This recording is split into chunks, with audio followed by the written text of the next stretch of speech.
हरे कृष्णा। भक्ति रसामृत सिंधु अध्याय 10 श्रवण तथा स्मरण की विधियाँ शीर्षक ये जो अध्याय है इसका आज हम सेकंड पार्ट डिस्कशन करने जा रहे हैं। ये लास्ट पार्ट है इस अध्याय का। आज का टॉपिक है भगवत कृपा की आशा करना। आशा यानी होप इंग्लिश में। एक होपलेस लाइफ नरक के समान होता है, क्योंकि जब मन बिल्कुल आशाहीन हो जाता है तो मन हताशा और निराशा का शिकार हो जाता है। कोई एक व्यक्ति कितना ही बार फेल क्यों ना हो, अगर वो प्रयास निरंतर करता रहेगा और आशाओं को नहीं खोएगा तो निश्चित रूप से एक दिन सफल होगा। लेकिन जो व्यक्ति आशाओं को ही खो चुका है, होपलेस लाइफ हो चुका है, फिर वो कोई भी कार्य को ढंग से संपन्न नहीं कर सकता। तो जब भौतिक जगत में ही आशा के बिना कार्य नहीं संपन्न हो सकता, तो फिर आध्यात्मिक जीवन में प्रगति करने के लिए कैसे ऐसा हो सकता है कि आशा के बिना कार्य हो सके। और भौतिक जगत से तो आप आशा करेंगे तो कई बार आपको निराशा हाथ लगता है, लेकिन आध्यात्मिक जीवन से जब हम भगवान की प्रेम की आशा करते हैं तो कभी भी हमारे हाथ निराशा नहीं लगता है। तो भागवत में दसम स्कंद में 10.14.8 में कहा गया है, हे प्रभु, जो व्यक्ति आपकी अहेतुकी कृपा के लिए निरंतर प्रतीक्षा करता रहता है और जो अपने अंतःस्थल से आपको नमस्कार करते हुए अपने विगत दुष्कर्मों के फलों को भोगता रहता है, वो निश्चित रूप से मुक्ति का पात्र बनता है, क्योंकि यह उसका अधिकार हो जाता है। तो आपने देखा इस प्रार्थना में कितनी जो है, एक भक्त के प्रार्थना में कितनी सुंदरता होती है कि भक्त जो है भगवान के प्रति आशाबद्ध रहते हैं। कभी भी वो भगवान से आशाओं को हटाते नहीं हैं, क्योंकि एक भक्त को मालूम होता है कि भले ही पूरी दुनिया मेरे आशाओं को निराशा में परिवर्तित करने के लिए तैयार हो, फिर भी अगर भगवान मेरे साथ है, वो मेरे आशाओं को जो है कभी भी निराशा में परिवर्तित नहीं होने देंगे। जैसे कि अर्जुन ने हमेशा कृष्ण को ही चुना और दुर्योधन ने उनकी अक्षौहिणी नारायणी सेनाओं को चुना, लेकिन हार किसकी हुई? दुर्योधन की हुई। तो इसलिए भगवान से आशा करना हमारा अभ्यास में डालना चाहिए, क्योंकि कभी भी विफल नहीं जाता। आपने मान लीजिए भगवान के प्रति कोई भी एक सेवा किया, मान लीजिए आपने ऐसा ही संकल्प किया है कि मैं आज से लगातार 21 दिन तक मंदिर में जाकर कृष्ण को कमल का फूल चढ़ाऊंगा।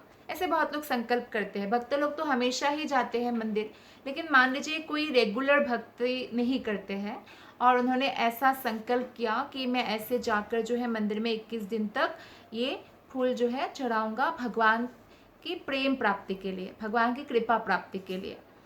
तो मान लीजिए 21 दिन हो गया, उसके बाद उनको कुछ अनुभव नहीं भी हुआ है, तो ऐसा नहीं है कि भगवान के प्रति जो उन्होंने 21 दिन का प्रेम दर्शाया है वो विफल गया। ऐसा कभी नहीं होता। आपने भगवान के लिए जो छोटा सा तुच्छ सा भेद भी लेके गए, उसका भी बड़ा बड़ा फल जो है, बड़ा बड़ा सफलता हमारे लिए प्रतीक्षा करते रहते हैं। तो इसीलिए भक्त जो है भगवान की अहेतुकी कृपा के लिए प्रतीक्षा करते रहते हैं। अहेतुकी मीन्स भगवान बिना कारण ही भक्तों के ऊपर कृपा करते हैं। हमें जो बस कार्य करना है वो कृष्ण की सेवा करने का कार्य करना है।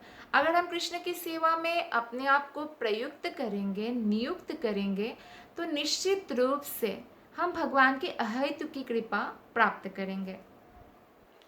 और एक भक्त अपने अंतःस्थल में यानी हृदय में भगवान श्री कृष्ण को स्थापित करते हैं, और जो भी उनके जीवन में कोई भी प्रकार का कष्ट आता है, वो सोचता है मेरा पूर्व जन्मों के पाप कर्म का ये फल है और इन फलों को मुझे सहन करना है, भुगतना है।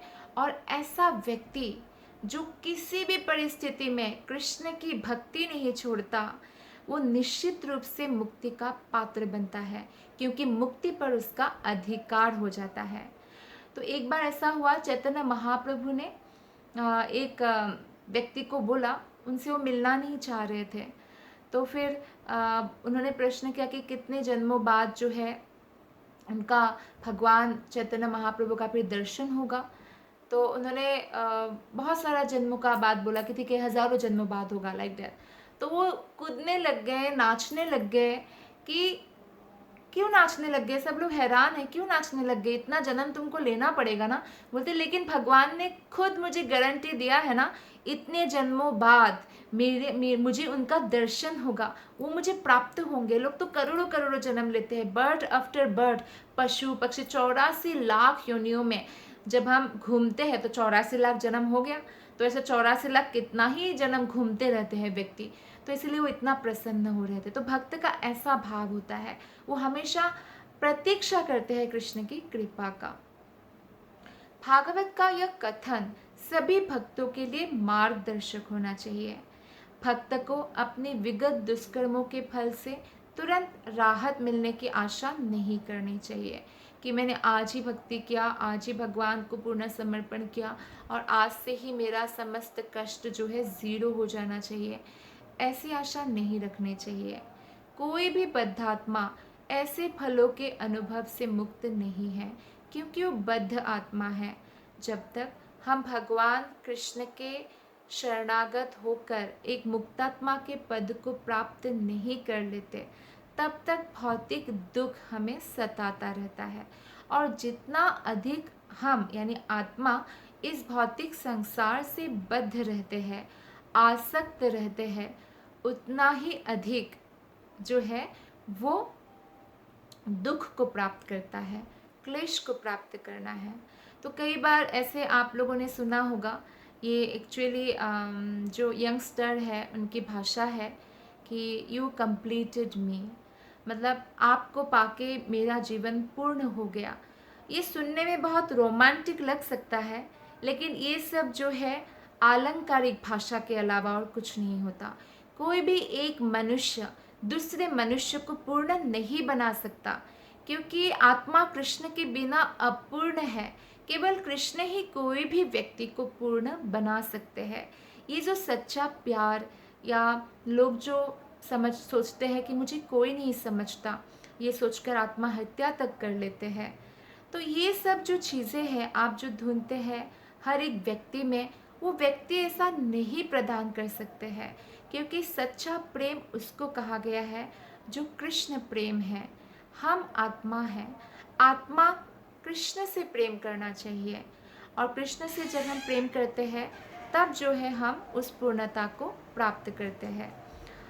और भगवान जो है अंतर्यामी है, वो परमात्मा है, और वो हर एक के हृदय में बैठे हुए हैं। वे हमारी भावनाओं को समझते हैं।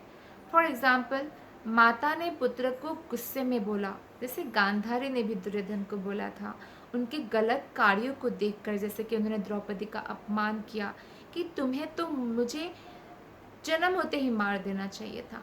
अगर कोई माँ ऐसे बोलती भी है, मान लीजिए, तो उनके हृदय में क्या ऐसा होता है कि उसको मार देना चाहिए, कि गांधारी दुर्योधन को मार देना चाहती थी? ऐसा नहीं है। नहीं तो जब उसका मृत्यु होने वाला था, भीम उसको मारने वाले थे नेक्स्ट डे, फिर गांधारी ऐसा क्यों कहती कि तुम मेरे सामने नग्न अवस्था में आना, मैं इतने सालों की आँखों में पत्ती बांध के जो तपस्या किए हैं, मैं आँखों का पत्ती पहली बार खोलूँगी और तुम्हारा शरीर मेरे दृष्टि से वज्र का हो जाएगा। नहीं तो ऐसा क्यों करती वो? क्योंकि उनमें, उनके अंदर अपने पुत्र के लिए ममता है। माँ अपने पुत्र के जो है खरोच तक नहीं सहन कर पाती है, तो इसीलिए वो नहीं चाहती है कि उसको मरे। लेकिन मान लीजिए मुँह से बोल भी दिया, लेकिन भगवान अंतरात्मा में बैठे, वो भावना को समझते हैं। तो इसलिए भगवान हमें कभी भी मिसअंडरस्टैंडिंग नहीं करते हैं। मनुष्य मिसअंडरस्टैंडिंग कर सकते हैं, क्योंकि मनुष्य दूसरे मनुष्य के मन के अंदर प्रवेश नहीं कर सकता है। तो इसलिए अगर हमें पूर्णता प्राप्त करना है, अगर हमें पूर्णतया सुखी होना है, हमें परमानेंटली हैप्पी होना है, तो हमें भगवान श्री कृष्ण की प्रेम प्राप्ति के लिए प्रयास करना चाहिए और उसके लिए आशाबद्ध रहना चाहिए, निरंतर प्रयास करते रहना चाहिए। यदि कोई अपने भौतिक कर्म समाप्त कर चुका है तो उसका फिर से जन्म नहीं होता। यह तभी संभव है जब वो कृष्ण भावना भावित कर्म करना प्रारंभ कर दे, क्योंकि कृष्ण भावना भावित कर्म का कोई रिएक्शन नहीं होता। ये जो every action has equal and opposite reaction Newton theory है, ये हजारों हजारों सालों से, लाखों लाखों वर्ष से भागवत गीता में बताया गया है। क्योंकि हम जैसा कर्म करेंगे ऐसा ही प्रतिक्रिया हमारे साथ होगा। अगर हम भौतिक कर्म करेंगे तो भौतिक जगत में रहेंगे। अगर हम दूसरों को कष्ट पहुंचाएंगे ऐसा ही कष्ट हमें भी प्राप्त होगा। जैसे कि मृगारी है, एक शिकारी जो अधमरा करके पशुओं को मरने छोड़ देते थे तड़प तड़प कर। तो नारद मुनि ने उनको दिखाया कि देखो किस प्रकार नरक में यही पशु लोग तुम्हारा इंतज़ार कर रहे हैं, तुम्हें भी तड़पाने के लिए। तो ये सब प्रतिक्रियाएं होंगी। तो इसीलिए हम क्यों ऐसा करें कि हमारे मन में जो भावना है उसको दूषित करें। क्यों ना अपनी भावनाओं को पूर्णतया कृष्ण भावना पर परिवर्तित कर दे, ताकि हम भगवान का प्रेम प्राप्त करें। इसमें एक साधारण सा उदाहरण, जैसे कि एक बार ऐसा हुआ कि एक जेल में जिसको फांसी का जो है उसको फांसी का वो हुआ था, आदेश हुआ था। तो उसको बस ऐसे बताया गया झूठ मूठ का एक एक्सपेरिमेंट करने के लिए कि तुम्हें फांसी दे के नहीं मारा जाएगा, तो कल तुम्हारा फांसी है तो तुमको जो है कोबरा, जो बहुत ही विषैला सांप है, उससे दंशन द्वारा मारा जाएगा, तुम्हारा आँख बंद कर दिया जाएगा। तो उसका आँख बंद कर दिया गया और उसको सांप द्वारा नहीं दसाया गया। विषैला सांप को पकड़ के दसवाना ये और भी खतरनाक है, और कितने लोगों को दस सकते हैं। उनको बस 2 सेफ्टी पिन से ऐसे जो है उसको पिंच किया, आंखें तो बंद था, उसको लगा मुझे सांप ने काट लिया और विषैला है, मैं बचने का कोई चांस नहीं है। तो वो मर गया कुछ मिनट्स बाद। और डॉक्टर ने जब देखा उनके बॉडी के अंदर सांप जैसा ही जहर था। वो जहर कहाँ से आया? सांप ने तो काटा नहीं था। यानी हमारा मन जैसा सोचता है वैसा ही एसिड्स भी हमारा बॉडी जो है रिएक्शन आता है उसमें। तो इसलिए हमारे मन को हमेशा पवित्र रखना बहुत आवश्यक है। अगर हमारे मन को निरंतर गलत इनपुट हम देंगे, नेगेटिव इनपुट देंगे, तो ऑटोमेटिकली हमारा मन और शरीर दोनों ही बीमार हो जाएगा। इसीलिए डॉक्टर्स भी बोलते हैं कि आप खुश रहा करो, आपकी तबीयत ठीक हो जाएगी। अगर आपको तबीयत ठीक करना है तो आपका मन को भी ठीक करना होगा। आप थोड़ा सा जगह चेंज कर लो, कहीं घूम कर आ जाओ। ये सब क्यों बोलते हैं? क्योंकि हमारे मन को जो है आवश्यकता है कृष्ण भावना की, पवित्र भावना की। पवित्र भावना कैसे आएगी? भगवान के प्रति सेवा करने से आएगी, प्रेम करने से आएगी। तो इस तरह से हम देखते हैं कि हमें पूर्णतया कृष्ण भावना भावित होना ही पड़ेगा, आज नहीं तो कल, सूनर और लेटर। जितना हम देर करेंगे उतना समय नष्ट होगा। इधर उधर प्रेम ढूंढकर कोई फ़ायदा नहीं है, निराश ही होंगे। सच्चा प्रेम केवल कृष्ण के चरण कमलों में मिलता है। तो कभी कभी ऐसा हो सकता है कि कई बार भक्तों के जीवन में भी अवरोध आ सकता है। जब ऐसे अवरोध आ जाए तो उसे कृष्ण का चिंतन करते हुए उनकी कृपा की आशा करनी चाहिए। यही एकमात्र सांत्वना है। देखिए, भगवान किसी का भी हृदय चेंज कर सकते हैं। तो अगर हमारे जीवन में कोई अवरोध आया भी है, दुख आया भी है, तो हमें किसके पास जाना चाहिए? भगवान श्री कृष्ण के पास, और कृष्ण की कृपा की आशा रखनी चाहिए। वो कभी भी निराश नहीं करते। यदि भक्त इस भावना से अपने दिन बिताता है तो उसका भगवत धाम जाना निश्चित है। ऐसे कार्यकलापों से वो भगवत धाम जाने के दावे का अधिकार प्राप्त कर लेता है।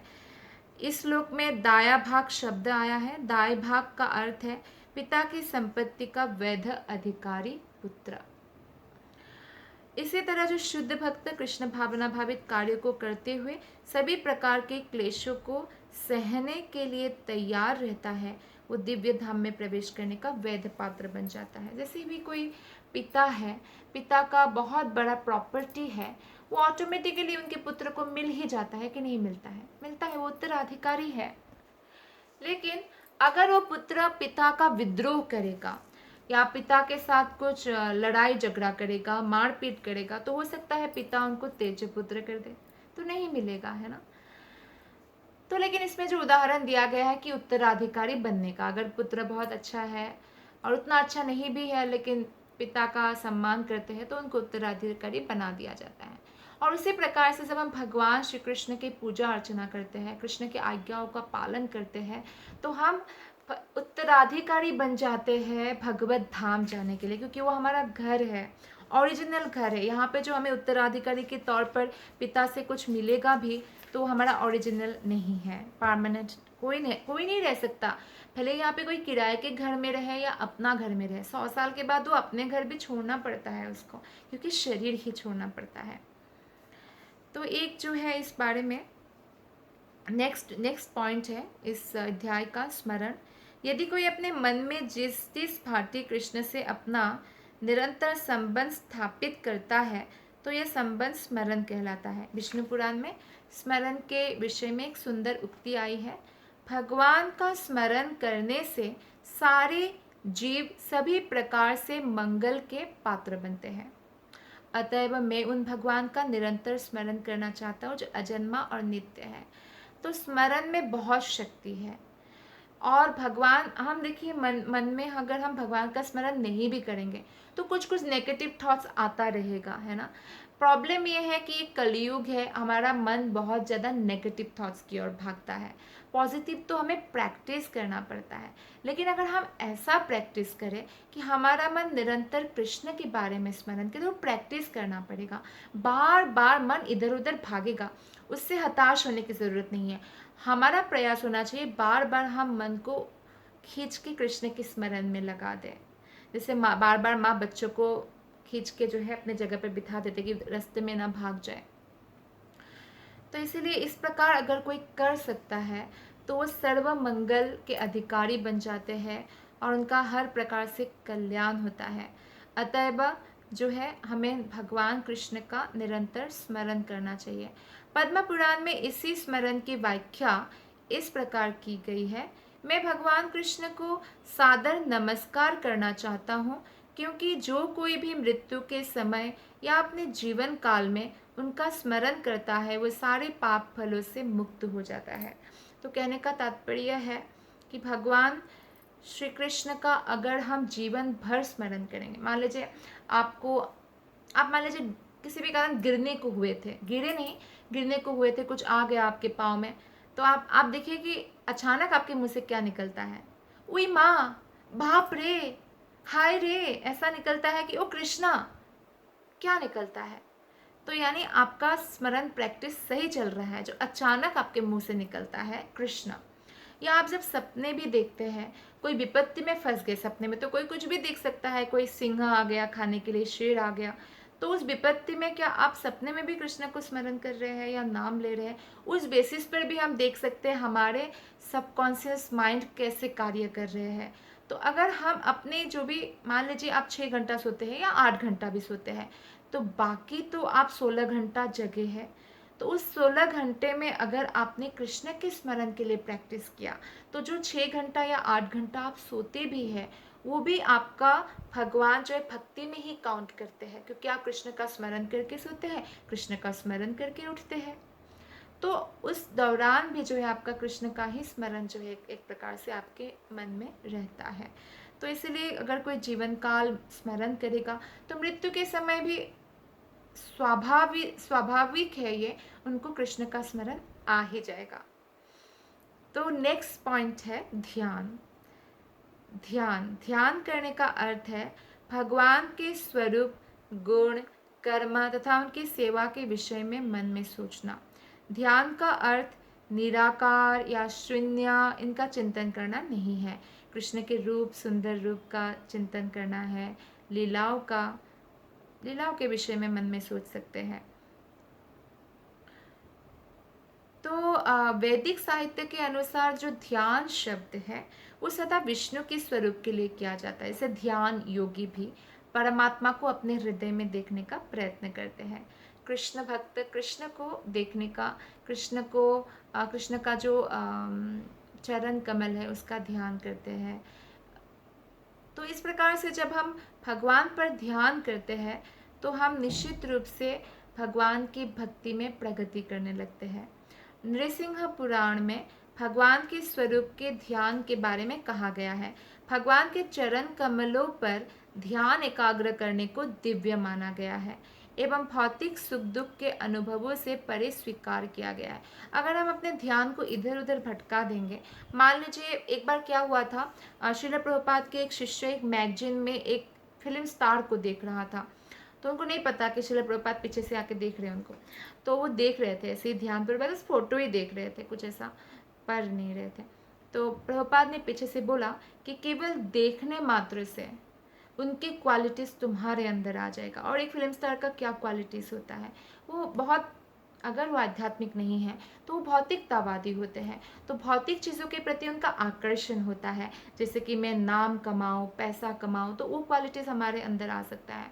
तो ये बहुत इंपॉर्टेंट है कि आप ध्यान किस पर कर रहे हैं। जैसे आप कुछ बुक भी पढ़ रहे हैं तो उस बुक पढ़ने के दौरान आपका ध्यान किस तरह जाता है, उस बुक के ऊपर जाता है। तो विषय वस्तु पवित्र होना बहुत ज़रूरी है। अगर कोई गंदा विषय वस्तु लेगा तो क्या होगा, उसका मन पर उसका असर पड़ेगा, जिससे उसका मन दूषित हो जाएगा। और एक दूषित मन के साथ कोई भी सुखी नहीं हो सकता है। तो हमें इनपुट जो है सही देना आवश्यक है। जैसे आपका पेट है, आपका पेट क्या डाइजेस्ट करता है वो आप जानते हैं। दूसरे लोग आपको ज़बरदस्ती भी खिलाने का प्रयास करें तो क्या आप खा लेंगे? और अगर आपने खा लिया उनका दिल रखने के लिए, क्या तो आपका तबीयत खराब नहीं होगा? जैसे फॉर एग्जाम्पल, आपको इंडाइजेशन हो रहा है, आपको तला भुना डॉक्टर ने मना किया है और आप किसी के घर गए हैं और आपने उनको बताया है कि मुझे ये आहार ही खाना है, मुझे या तो मुझे बॉइल्ड ही खाना है, लाइक दैट। तो मान लीजिए उन्होंने ज़बरदस्ती आपके में कचौड़ी बनाया, समोसा बनाया, ये सब आपके प्लेट में दे दिया, तो आपने भी उनका दिल रखने के लिए खा लिया। तो दिल रखने के लिए खा लिया तो क्या आपका पेट उसका जवाब नहीं देगा? क्या आपका तबीयत खराब नहीं होगा? होगा। तो उसी प्रकार से हमें किसी भी सिचुएशन में मन को ऐसा इनपुट नहीं देना चाहिए कि मन बीमार हो जाए और हम बाद में पछताएं कि ओहो ऐसा नहीं करते तो अच्छा होता। तो कई बार तो पता भी नहीं चलता मन जब बीमार होते हैं कि वो बीमार भी है, कि वो डिप्रेशन में भी है या वो दूषित हो गया है। तो इसलिए आप देखिए, सब लोग फिजिकल हेल्थ का केयर करते हैं कि नहीं। मान लीजिए आपको बुखार हो गया 103, तो लोग आएंगे, आपका आपका दवाई भी देंगे, ख्याल भी रखेंगे। जब आप मेंटली इल हो जाते हैं, आपका मेंटल हेल्थ ठीक नहीं है, या आप किसी को बताना में, सबको आप बता भी नहीं सकते, तो उसका कोई केयर नहीं करता है। तो उसका केयर सिर्फ आप कर सकते हैं, और उसका केयर करने का बेस्ट तरीका है ध्यान करना। तो इसीलिए जो है हमें भगवान के चरण कमलों पर ध्यान एकाग्र करना चाहिए और भौतिक सुख दुख के अनुभव से ये परे होता है। ऐसे ध्यान से अगर कोई दुराचारी भी हो, बहुत पापी भी हो, वो भी समस्त पापों से छुटकारा पा सकता है। विष्णु धर्म में भगवान के दिव्य गुणों के ध्यान के बारे में कहा गया है। जैसे भगवान के तो अनंत गुण हैं, उसमें से जो गुण हमें अच्छा लगे वो हमेशा उस पर हम ध्यान कर सकते हैं। जैसे भक्तों को बहुत अच्छा लगता है, कृष्ण भक्त वत्सल है, भक्तों के ऊपर अहेतु की कृपा करते, उन्होंने भक्तों के लिए क्या क्या नहीं किया, उस गुण पर। भगवान जो कृपा का सागर है, भगवान जो है समस्त कार्यों में दक्ष है। तो इस प्रकार अनंत गुण है। भगवान जो है अत्यंत विनीत है, विनम्र है, त्यागी है, विशाल हृदय वाला है। तो इस प्रकार भगवान के गुणों के ऊपर भी हम ध्यान कर सकते हैं। विष्णु धर्म में कहा गया है, जो लोग कृष्ण भावनामृत में निरंतर तल्लीन रहते हैं और भगवान के दिव्य गुणों का स्मरण करते हैं, वे समस्त पाप कर्मों के फलों से मुक्त हो जाते हैं और शुद्ध हो जाने के बाद वे भगवत धाम में प्रविष्ट होने के अधिकारी बन जाते हैं। तो कहने का तात्पर्य है कि इतना लाभदायी है यह अभ्यास कि हम उसका ऐसे कल्पना नहीं कर सकते हैं। जैसे किसी ने कोई डिग्री हासिल किया तो फिजिकली आपको दिखता है उसका सक्सेस, लेकिन ये जो ध्यान करने का है ये सिर्फ आप अनुभव कर सकते हैं। हो सकता है दूसरा व्यक्ति को इसका पता भी ना लगे, लेकिन आप जब देखेंगे कंटिन्यूअसली आप ध्यान करते हैं कृष्ण के गुणों पर, तो ऑटोमेटिकली हमारा हृदय शुद्ध होने लगता है। दूसरे शब्दों में, समस्त पाप फलों से मुक्त हुए बिना भगवत धाम में प्रविष्ट नहीं हुआ जा सकता। भगवान के रूप, गुण, लीलाओं आदि का स्मरण करने मात्र से पाप फलों से बचा जा सकता है। तो हमें ये देखना है कि अगर हम पाप फलों से मुक्त होना चाहते हैं तो हमें कृष्ण पर ही ध्यान लगाना है, कृष्ण का ही कीर्तन करना है, कृष्ण का ही श्रवण करना है, कृष्ण का ही स्मरण करना है। पद्म पुराण में भगवान के कार्यकलापों के स्मरण के विषय में एक कथन आता है। जो व्यक्ति भगवान की मधुर लीलाओं, जैसे कि यशोदा मैया कृष्ण को अपने कमर में रस्सी बांध रहे हैं, कृष्ण ने उखल को जो है घुटनों के बल चल चल कर दो अर्जुन के पेड़ में फंसा दिया, फिर अर्जुन के पेड़ गिर गए और उसमें से दो दिव्य पुरुष निकले। ये जो लीलाएं हैं उसका स्मरण करना भी अत्यंत आवश्यक है।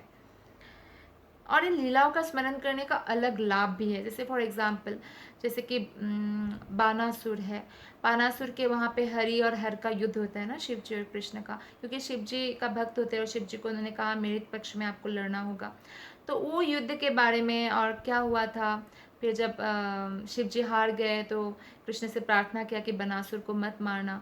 तो कृष्ण ने कहा नहीं, मैंने तो प्रहलाद को वचन दिया था उनके वंश का, मैं किसी भी भक्त को नहीं मारूंगा या किसी भी व्यक्ति को नहीं मारूंगा। बानासुर भक्त तो नहीं था, फिर भी भगवान ने वचन दिया था, तो सिर्फ सारा उनका जो हाथ था 1000 बाजू था वो काट के सिर्फ जो है उनका 4 हाथ छोड़ दिया ऐसा।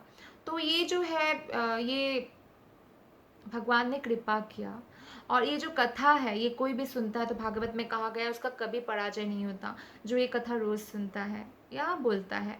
तो ऐसी कथाओं को जब हम सुनते हैं आध्यात्मिक लाभ तो मिलता ही है और सर्व प्रकार से हमारा मंगल होता है।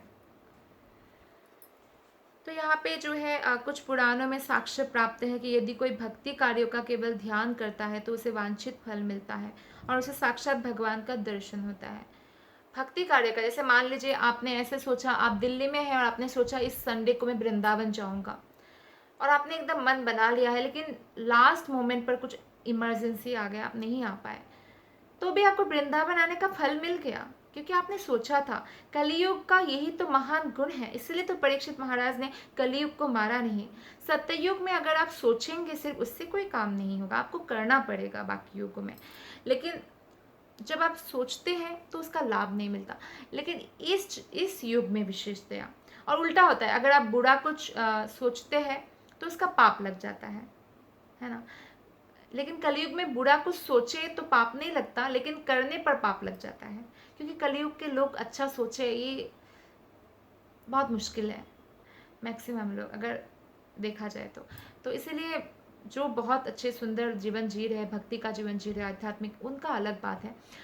तो इसीलिए जो है कलयुग में ये फायदा है कि अगर आपने कुछ सोचा भी है अच्छा कृष्ण के बारे में, कृष्ण की सेवा के बारे में, भक्ति के बारे में, तो उसको आपका फल मिल गया। इसका मतलब ये नहीं कि आप सिर्फ सोचते रहे और करें ना, तो सोचने से भी फल मिलता है, कहने का मतलब, या कुछ ध्यान करके उस सेवा भगवान को अर्पित करने की। जैसे फॉर एग्जाम्पल आप जहाँ भी बैठे हैं, मान लीजिए आप बहुत दूर वृंदावन से बैठे हैं और आपने सोचा वृंदावन में मुझे गोविंद देव को रोज एक कमल का फूल चढ़ाना है, और आपने वो मन से रोज चढ़ा रहे हैं, आपको उसका फल मिल जाएगा, मिलता है उसका फल। ये शास्त्रों का साक्षात प्रमाण है, और ये प्रमाण अभी हम एक पढ़ने जा रहे हैं ब्रह्म वैवर्त पुराण से।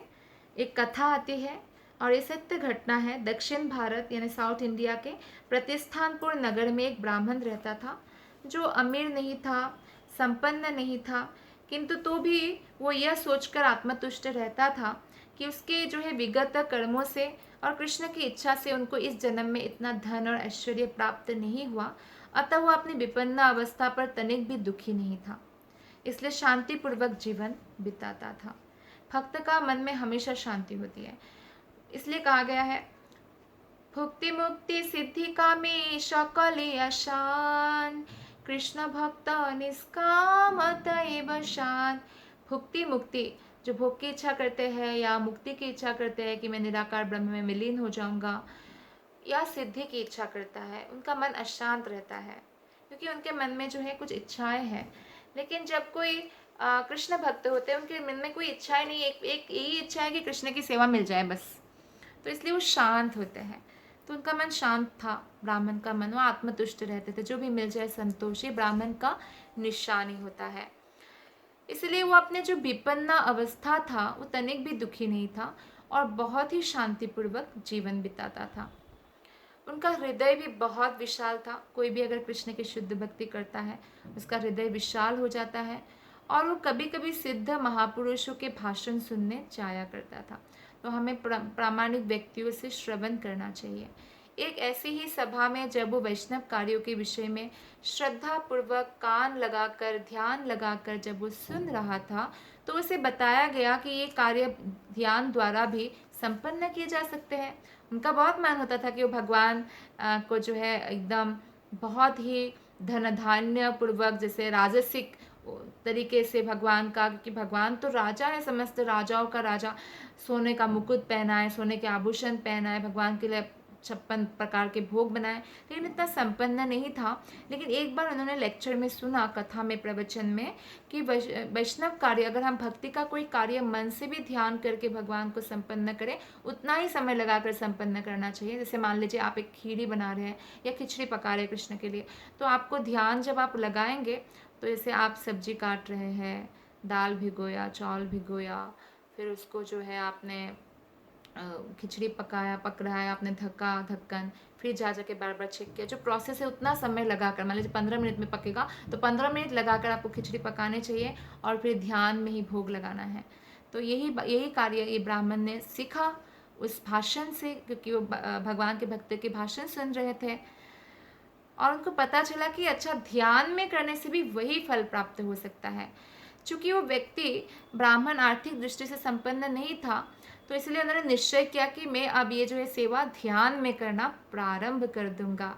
तो क्या करता था वो, गोदावरी नदी में स्नान करता और स्नान के बाद नदी के किनारे एकांत स्थान में बैठकर थोड़ा प्राणायाम करके योगाभ्यास, पहले के लोग योगाभ्यास करते थे, और फिर अपने आप पर ऐसे रीढ़ की हड्डी सीधा करके बैठ के मन को एकाग्र करते थे भगवान पर। तो ऐसे किया। और फिर जो है जब वह मन में भगवान के स्वरूप को स्थिर कर चुका था, मन को फिर वो भगवान कृष्ण के स्वरूप में, भगवान विष्णु के स्वरूप में स्थिर किया। और फिर जो है उन्होंने स्थिर करने के बाद ध्यान में यह कल्पना करनी शुरू कर दी कि वे भगवान को कीमती वस्त्र पहना रहे हैं, आभूषण, अलग अलग अलंकार, स्वर्ण की सुंदर अलंकार, मोतियों की अलंकार पहना रहे हैं, सुंदर मुकुट, मोरपंख जड़ा हुआ मुकुट पहना रहे हैं और अन्य साज सामग्री से सजा रहा है। ऐसा उन्होंने कल्पना किया या ध्यान किया। तब वो भगवान के समक्ष जो है नतमस्तक होकर सादर नमस्कार करता है, प्रणाम करता है, ध्यान में ही प्रणाम करता है। और वस्त्र पहनाने के बाद वो यह कल्पना करने लगा कि वो मंदिर को भली भांति साफ कर रहा है। कृष्ण को तैयार किया, फिर मंदिर को पोछा लगाया, बहुत अच्छे से साफ किया। मंदिर की सफाई, ये सब मन में हो रहा है। हाँ, तो मंदिर की सफाई के बाद वो सोचने लगा कि उसके पास अनेक सोने तथा चांदी के पात्र हैं।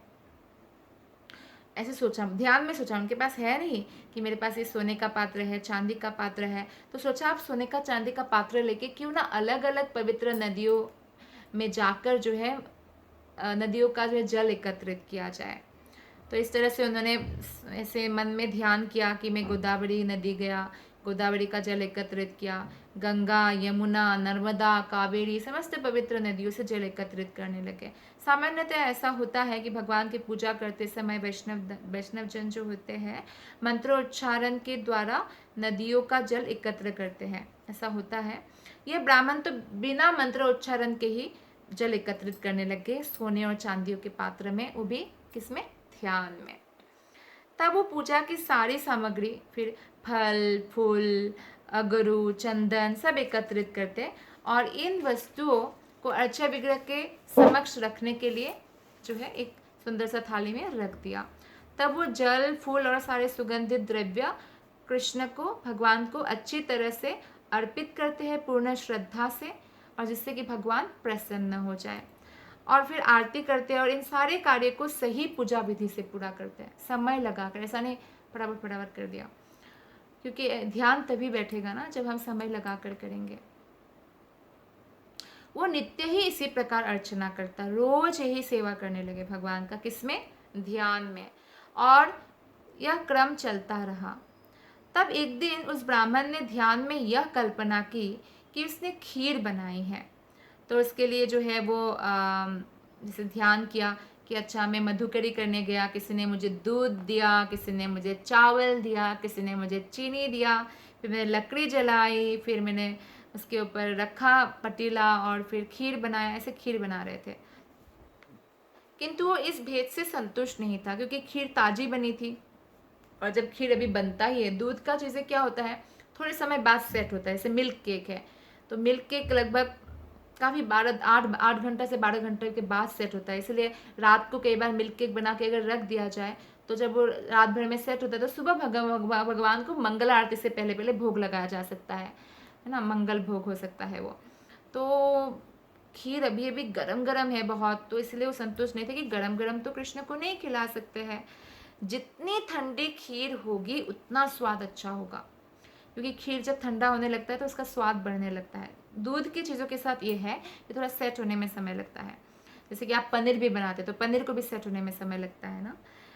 चूँकि ब्राह्मण ने ये खीर अभी अभी तैयार की थी, इसलिए वो सोचा कि भगवान को भोग लगाने से मन में हो रहा है, ध्यान में हो रहा है, और वो सोच रहे हैं कि भगवान को इतना गरम गरम खीर भोग लगाने से पहले मैं छू कर देखता हूँ कि भगवान के खाने के लायक हुए कि नहीं, गरम गरम जल जाएगा मुंह, इतना प्रेम है कृष्ण से। तो उन्होंने ऐसे सोचा, और जो ही उन्होंने खीर के पात्र को छुआ, क्योंकि खीर के पात्र को छू कर ही तो पता करेंगे गर्म है कि ठंडा है, पात्र को जो छुआ तुरंत उनका उंगली जल गई। कि बहुत गर्म होता है, ऐसे आपने गरम गरम खीर अभी रखा और उसी को छुआ पात्र को, तो आपका हाथ जल जाएगा, है ना। तो ऐसे उंगली जल गई।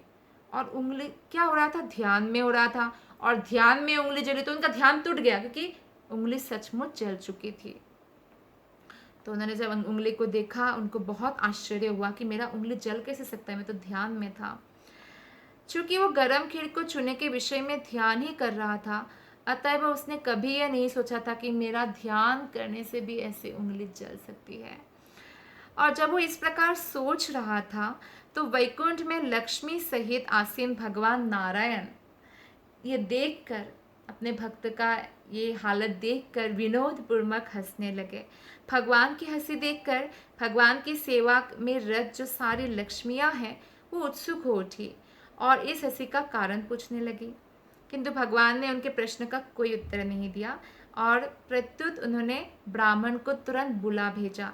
बुला भेजा मतलब विष्णुदूत को भेजते हैं, विमान आता है वैकुंठ जगत से, तो ब्राह्मण फिर उस विमान में बैठकर आ गए भगवान के पास। जब वो ब्राह्मण भगवान और लक्ष्मियों के समक्ष उपस्थित था, तो भगवान ने तब पूरी कहानी सुनाई क्या हुआ था। फिर उस ब्राह्मण को भगवान और उनके लक्ष्मियों के साथ वैकुंठ में शाश्वत स्थान मिला। देखिए, केवल ध्यान में कृष्ण का जो है एक रेगुलरिटी के साथ सेवा करने मात्र से उनको वैकुंठ में स्थान मिल गया। जैसे कुछ लोग बोलते हैं हम तो गरीब हैं, हम कहाँ भगवान को कुछ भेंट चढ़ा सकते, तो आप मन में चढ़ाइए। मन में चढ़ाने से भी आपको जो है वो लाभ मिलेगा। एक जोक है ये, एक हंसने के लिए, जैसे एक कॉमेडी जैसा आप एक्सेप्ट कर सकते हैं। तो एक ऐसा हुआ, एक बहुत बड़ा कंजूस था, लेकिन वो भगवान का भक्त था लेकिन कंजूस था। तो कंजूस था तो क्या होता है, वो हर चीज़ में थोड़ा सा कंजूसी करते हैं। तो वो ध्यान में क्या करते हैं, रोज़ भगवान को दूध गर्म करके उसमें चीनी मिला के भोग लगाते हैं, ये करते। ये तो सिंपल कार्य है, तो कोई भी कर सकता है, तो वो करते थे रोज ये। तो एक दिन क्या हुआ, जब वो ध्यान में दूध गर्म करके ग्लास में डाल के चीनी डाल रहा था, तो ध्यान में ही चीनी ज़्यादा गिर गया। तो क्या क्या चम्मच से जो है चीनी निकाल रहा है, तो भगवान उसका हाथ पकड़ लेते हैं कि तू तो ध्यान में कर रहा है, तेरे बाप का क्या जा रहा है, चीनी थोड़ी तेरा खत्म हो जाएगा। तो इस प्रकार उनको भी भगवान का जो है दर्शन हुआ। ये एक जोक है, लेकिन कहने का तात्पर्य है कि भगवान का ध्यान करने से भी भगवान उस समय आपके साथ उपस्थित होते हैं। तो इसीलिए हमें कभी भी और कहीं भी हम भगवान का ध्यान करके भगवान को अर्पण कर सकते हैं।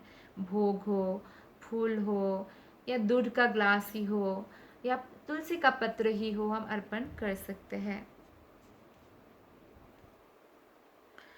तो इस प्रकार वैकुंठ में शाश्वत वास मिला उस ब्राह्मण को। इससे पता चलता है कि भगवान अपने धाम में स्थित होकर भी किस प्रकार सर्वव्यापक है। यद्यपि भगवान वैकुंठ में थे, वैकुंठ कितना दूर है, फिर भी जब ब्राह्मण के पूजा के समय ब्राह्मण भगवान का ध्यान कर रहा था तो उनके हृदय में भी थे। इसलिए बोला गया भगवान बहुत पास भी है, बहुत दूर भी है। इस तरह हम समझ सकते हैं कि भक्त द्वारा ध्यान में अर्पित की गई वस्तुएं भगवान द्वारा स्वीकार की जाती है और इससे भक्तों को वांछित फल प्राप्त करने की सहायता मिलती है। तो इसमें गरीबी का कोई प्रश्न ही नहीं है। कोई गरीब हो, अमीर हो, भगवान को ध्यान करें और भगवान को जो खिलाना पिलाना चाहते हैं, जो साज सज्जा करना चाहते हैं, करें और उसका उनको निश्चित रूप से बहुत बड़ा फल प्राप्त होगा। वो है भगवत धाम, भगवान का प्रेम। ऐसे ही आज का जो 10वां अध्याय है वो समाप्त होता है। आप सबका बहुत बहुत धन्यवाद। हरे कृष्णा।